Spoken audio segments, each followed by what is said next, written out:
마법의 봉투.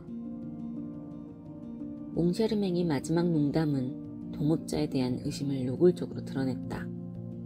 당장 격렬한 논쟁이 벌어졌고 일단은 두 사람을 농락한 그 비열한 유령을 찾아내는 일에 협조한다는 의미에서 르샤르가 몽샤르맹의 뜻을 따르기로 합의했다.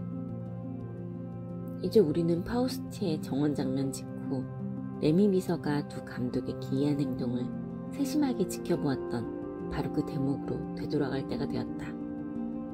감독의 품위를 생각할 때 전혀 어울리지 않는 그 기이한 행동을 취한 이유를 알고 나면 쉽게 고개를 끄덕일 것이다. 리샤르와 몽샤르맹은 그들에게 일어난 새로운 사실에 초점을 맞추어 행동하기로 결정했다. 첫째, 리샤르는 2만 프랑이 사라졌을 때 했던 것과 똑같은 행동을 오늘 저녁에 반복할 것. 둘째, 몽샤르맹은 지리 부인이 두 번째 2만 프랑을 집어넣을 리샤르의 뒷주머니에서 한순간도 눈을 떼지 말 것. 리샤르는 지난번 문화부 차관에게 인사했던 장소에 서 있었고 몽샤르맹은 그의 뒤쪽으로 몇 걸음 떨어진 곳에 자리를 잡고 서 있었다. 잠시 후 지리 부인이 지나가다가 리샤르의 등 뒤를 스치면서 연미복 뒷주머니 속에 2만 프랑이 든 봉투를 찔러놓고는 사라졌다. 정확히 말해 그녀를 퇴장시켰다. 그 장면을 재현하기 몇 분 전 몽샤르맹의 지시를 받은 메르시에가 이 선량한 부인을 자신의 사무실에 감금했기 때문이다. 그래야 이 노파가 유령과 내통할 수 없을 테니까. 지리 부인은 시키는 대로 가만히 있었다. 흐트러진 볕에 어리둥절한 눈빛을 띤 깃털 빠진 암탉처럼 겁에 질려 있었다. 마침내 복도에서 경찰서장이 다가오는 발자국 소리가 들려오자 위협을 느끼고 중앙계단의 기둥이 무너져라 한숨을 내쉬었다. 한편 리샤르는 자기 앞에 문화부 차관 같은 고관대작이라도 있는 것처럼 연신 머리를 숙이고 인사를 하면서 뒷걸음질을 쳤다. 만일 리샤르 앞에 차관이 서 있었다면 그런 깍듯한 예의는 전혀 놀라운 일이 아니었을 것이다. 하지만 리샤르 앞에는 아무도 없었기 때문에 까닭을 모르는 목격자들은 당연히 경악할 수밖에 없었다. 리샤르는 연신 허공에 경의를 표하며 머리를 숙였다. 그러더니 이제는 주춤주춤 뒷걸음질을 했다. 그로부터 몇 걸음 떨어진 곳에 있던 몽샤르맹도 그의 행동을 똑같이 따라하고 있었다. 몽샤르맹은 레미 비서를 쫓아내고는 라보르드리 대사와 중앙은행장에게 제발 리샤르 감독의 몸에 손을 대지 말라고 간청했다.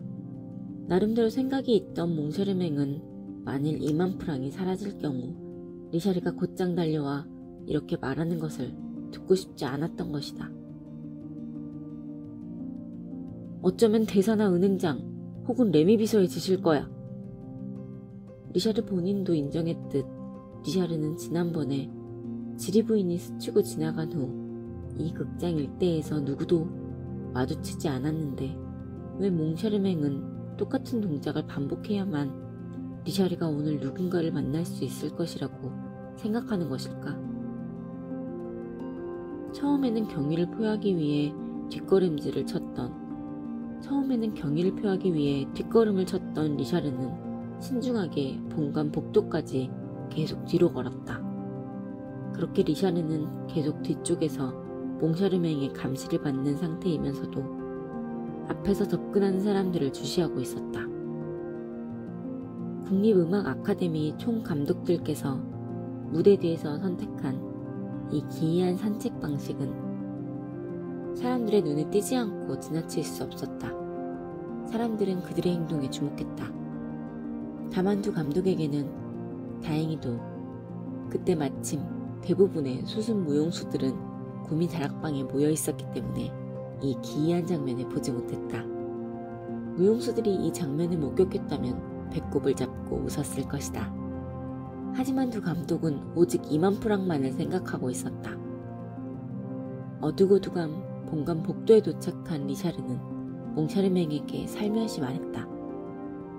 아무도 내 몸에 손대지 않았네. 이제는 내게서 좀 멀리 떨어진 채 내가 집무실 문에 이를 때까지 숨어서 지켜보는 게 좋겠네. 그래야 아무도 눈치채지 못한 상태에서 무슨 일이 벌어지는지 볼 수 있을 테니까. 하지만 몽샤르맹은 거절했다. 안 돼, 리샤르. 그건 안 되네. 계속 앞서가게.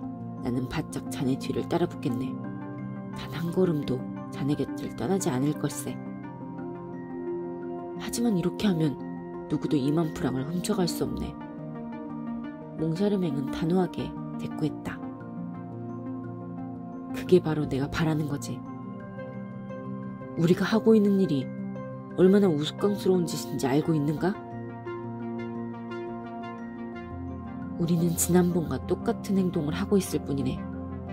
지난번에 무대에서 막 나오는 자네를 이 복도 구석에서 만났지.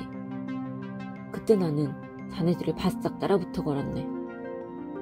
그래, 정확히 그랬지. 리샤르는 고개를 설레설레 흔들며 한숨을 내쉬었다. 어쩔 수 없이 몽샤르맹의 의견에 따를 수밖에 없었다. 2분 후 두 감독은 집무실에 들어섰다. 몽샤르맹은 문을 잠그고 열쇠를 자기 호주머니에 넣었다. 몽샤르맹이 입을 열었다. 지난번에도 우리 둘이 이렇게 집무실에 틀어박혔지. 자네가 집에 가겠다며 오페라 극장을 나설 때까지 말이야. 맞아. 우리를 방해하는 사람은 아무도 없었지. 한 사람도 없었지. 리샤르는 기억을 되살리려고 애를 쓰며 물었다. 그렇다면 극장에서 집으로 가는 길에 날치기를 당했다는 건데.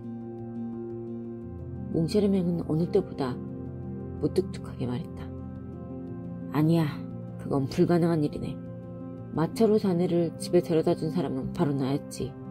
2만 프랑은 자네 집에서 사라졌어. 그건 더 이상 의심의 여지가 없네. 이제 몽샤르맹의 의심은 그 지경에 이르렀다. 리샤르가 항의했다. 말도 안 돼. 나는 우리 하인들을 믿네.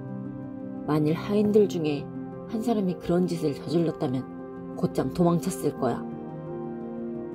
몽샤르맹은 그런 자세한 이야기는 듣고 싶지 않다는 듯 어깨를 으쓱했다. 리샤르는 더 이상 참기 어려운 태도로 자신을 다루고 있다는 것을 깨닫기 시작했다. 몽샤르맹, 이거 너무하지 않나? 리샤르, 지나친 것은 자네야. 나를 의심하는 건가? 그래, 통탄할 만한 장난이지. 2만 프랑을 가지고 장난을 치는 사람은 없네. 내 생각도 그렇다네. 몽샤르맹은 그렇게 내뱉고는 보란듯이 신문을 펼쳐들고 읽기 시작했다. 리샤르가 물었다. 자, 이제 어떻게 할 건가? 지금 신문이나 읽겠다는 건가? 그렇다네, 리샤르. 자네를 집에 데려다 줄 때까지. 지난번처럼 말인가? 지난번처럼. 리샤르는 몽샤르맹의 손에서 신문을 빼앗았다. 몽샤르맹은 몹시 신경질을 내며 벌떡 일어섰다. 몹시 흥분한 리샤르는 이 세상에 생긴 이래로 가장 무례한 자세로 팔짱을 끼고는 이렇게 말했다. 내 생각은 이렇다네. 아니, 이렇게 생각할 수밖에 없다네.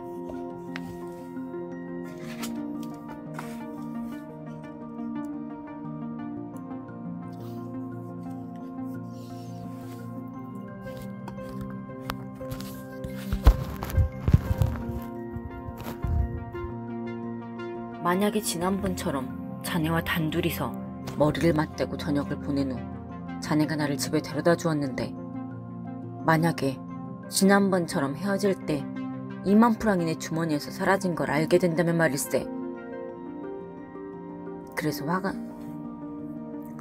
그러자 화가 나서 얼굴이 빨갛게 달아오른 몽샤르맹이 소리쳤다. 대체 뭘 생각했다는 것인가? 결국 이렇게 생각할 수밖에 없네. 자네는 악착같이 내 뒤를 따라다녔고 지난번과 마찬가지로 나에게 접근할 수 있던 사람은 자네가 유일하네. 그러니 2만 프랑이 내 호주머니에서 감쪽같이 사라진다면 그 돈이 자네의 호주머니에 들어가는 행운을 누렸을 거라고 생각할 수밖에 없지. 몽샤르맹은 리샤르의 추측에 펄쩍 뛰며 소리쳤다.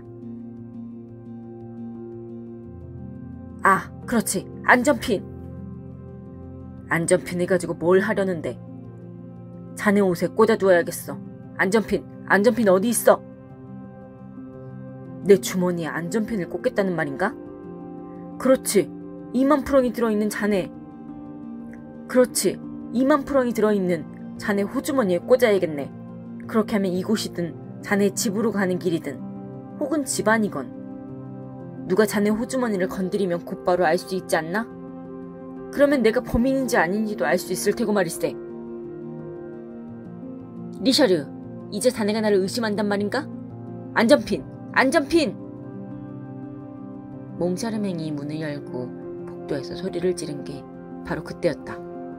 안전핀 가지고 있는 사람 없는가? 우리는 마침 그때 안전핀을 가지고 있지 않았던 레미 비서가 문 앞에 서 있다가 몽샤르맹에게 어떤 봉변을 당했으며 몽샤르맹이 그토록 간절히 찾고 있던 안전핀을 사원 한 명이 급히 가져다 준 사실을 잘 알고 있다. 그 이후 집무실에서는 다음과 같은 일이 벌어졌다. 몽샤르맹은 문을 닫고 리샤르의 등 뒤에 무릎을 꿇고 물었다. 2만 프랑 아직 그대로 있겠지? 리샤르가 짤막하게 대꾸했다. 그대로 있을 걸세. 몽샤르맹은 이번에는 절대로 속지 않으리라고 단단히 결심하고 물었다. 진짜 집회 말이야. 리샤르가 퉁명스럽게 말했다. 자네가 직접 보게 난 만지고 싶지도 않네. 몽샤르맹은 리샤르의 주머니에서 봉투를 꺼내고 손을 떨면서 돈을 꺼냈다.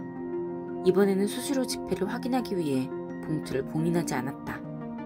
2만 프랑이 그대로 있는 것을 확인하고 안심했다. 그는 돈을 다시 리샤르의 호주머니에 집어넣고는 꼼꼼하게 안전핀을 꽂았다. 몽샤르맹은 뒤에 앉아서 동료의 호주머니에서 시선을 떼지 않았다. 리샤르는 책상에 앉은 채 꼼짝도 하지 않았다. 몽샤르맹이 동료에게 부탁했다. 조금만 참게 리샤르. 이제 몇 분밖에 남지 않았네. 괴종시계가 곧 자정을 알리는 소리를 울릴 것이네. 지난번에도 자정이 지나고 나서야 집으로 돌아갔지. 그래, 필요하다면 몇 시간이고 더 참지 뭐. 숨막히게 짓누르는 시간이 신비감을 자아내며 느릿느릿 흘러가고 있었다. 리샤르는 애써 웃으면서 입을 열었다. 이러다가 결국엔 유령의 절대적인 능력을 믿고 말 거야. 지금 이 순간 이 방의 공기에서 우리를 불안하게 하고 기분 나쁘게 하고 오싹하게 하는 기운이 느껴지지 않나? 몽샤르맹이 인정했다. 정말이야, 그런 느낌이 확연히 드네. 리샤르는 보이지 않는 귀가 엿들을까 두렵기라도 하듯 나지막히 속삭였다. 유령이야. 유령이라고.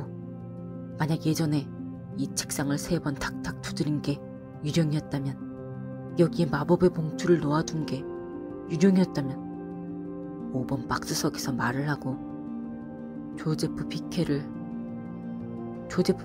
죽인 게 유령이었다면, 샹들리에를 떨어뜨리고 우리 돈을 훔친 게 유령이었다면, 그리고 결국 말이야, 이곳엔 자네와 나, 우리 둘밖에 없지. 우리 둘 다 아무 짓도 하지 않았는데 돈이 사라진다면 결국 우리는 유령의 존재를 믿을 수밖에 없지. 유령의 존재를 말이네. 바로 그 순간 벽난로 위에 걸려있던 괴종시계에서 째깍 하는 소리가 들리더니 곧장 자정을 알리는 첫 종소리가 울렸다. 두 감독은 몸을 부르르 떨었다. 원인을 알 수 없는 불안감이 그들의 가슴을 짓눌렀다. 보이지 않는 적과 헛되이 싸웠다. 이마에서 땀이 흘러내렸다. 12번째 종소리는 유난히 크게 들렸다. 종소리가 멈추자 두 감독은 한숨을 내쉬며 자리에서 일어났다. 몽샤르맹이 입을 열었다. 이제 집에 가도 되겠지? 리샤르는 순순히 따랐다. 나도 그렇게 생각하네. 떠나기 전에 자네 호주머니를 좀 살펴봐도 되겠어? 무슨 말이야, 몽샤르메. 반드시 살펴봐야지. 리샤르는 호주머니를 더듬고 있는 몽샤르맹에게 물었다. 어때? 여전히 안전핀이 느껴지네. 당연하지. 자네 말대로 이제 나 모르게 우리 돈을 훔칠 수 없지. 그런데 여전히 주머니를 더듬고 있던 몽샤르맹이 갑자기 외쳤다. 여전히 안전핀은 느껴지는데 지폐다발은 느껴지지 않아. 몽샤르맹, 그럴 리가. 농담하지 말게. 지금 농담할 때가 아니야. 그럼 자네가 직접 만져보게. 리샤르는 단번에 옷을 벗었다. 두 감독은 동시에 호주머니를 붙잡았다. 호주머니는 텅 비어 있었다. 이상하게도 안전핀은 같은 자리에 그대로 꽂혀 있었다. 리샤르와 몽샤르맹의 얼굴은 새파랗게 질렸다. 더 이상 유령의 마법을 의심할 수 없었다. 몽샤르맹이 힘없이 중얼거렸다. 유령이야. 그런데 갑자기 리샤르가 동료에게 달려들었다. 내 주머니에 손댄 사람은 자네밖에 없었어. 내 2만 프랑 돌려주게. 내 돈 돌려달란 말이야. 몽샤르맹은 기절할 것 같은 표정으로 한숨을 내쉬며 말했다. 내 영혼을 걸고 맹세하지만 나는 결코 돈을 가져가지 않았네. 바로 그때 누군가가 문을 두드렸다.